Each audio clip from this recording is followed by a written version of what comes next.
just have a follow on the speech yesterday, just to follow up on this point, noting that rhetoric and delivering speeches can, I understand the kind of inspirational kind of motivation factor there, but just frankly, can the American people expect any sort of policy rollout underlying the speech yesterday in the days ahead to actually address the threat to democracy? Look, I think what the president was trying to do at this moment, and we've seen this before, is give Americans a choice. How do we move forward in this time, in this inflection point? And one of the ways that we have seen time and time again in history is making sure people have their voices heard. And that comes in many different ways. And he believes, as president, it is important for him to be very clear and direct and to fight the hardest for our democracy. And so that is what you saw. You saw a very strong message from the president. It was clear what he was saying to the American people. It's time to take a stance. It's time to take action. And we also see that. We see that from polling about what the American people are anxious about, what they care about is our democracy. So it is not unusual. It is something that we have seen over the last several weeks.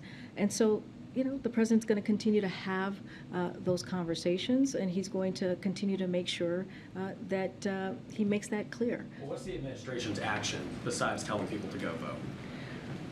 Well, I think we should not underestimate what that can do. The power of the bully pulpit, the power of the president, and that action that he took last night, and what that could make happen, what that could lead to. And we've seen that in the past. This is not unusual, right, to have a speech like this and to encourage people to act, to send a message so that so that the American people understand what is happening in this country. And so again, the presidency believes that it is his job to level with the American people about threats he sees to our nation and our values, and that's what you heard from him last night. And we believe it indeed resonated.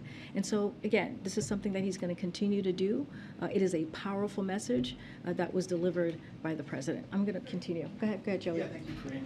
Isn't the speech in which the president concludes by saying vote, vote, vote inherently political? He wasn't referring to voting for any candidates. He wasn't saying vote for Dr. Oz. He was saying vote to reject the MAGA forces. I mean, isn't that a political speech?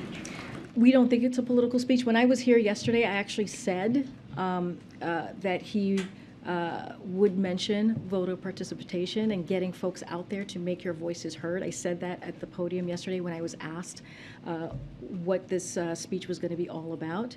And look, that is the most powerful tool. The most powerful tool that Americans have is to make sure their voices are heard. It is. It is the most powerful action that an American voter, can take. And so that is what he is asking the American people to do. I'm going to continue. I'm going to continue because I've answered that question a few times. Okay, go to a different topic.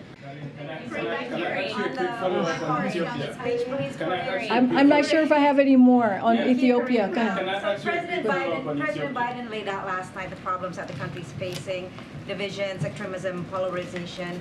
What is his message to adversaries around the world who are looking at this and trying to leverage the division in the country, and also allies who are dismayed at the state of democracy in the U.S.?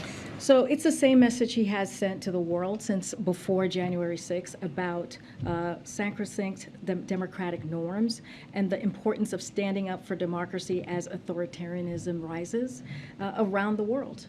And so the same message, nothing is new. This is opposite of partisan and about values, much bigger, much higher than that. And that's him working to strengthen democracy in the world. That's what he's going to continue to do. Thanks, everybody. I gotta go. I gotta go. Behind him. He said you take the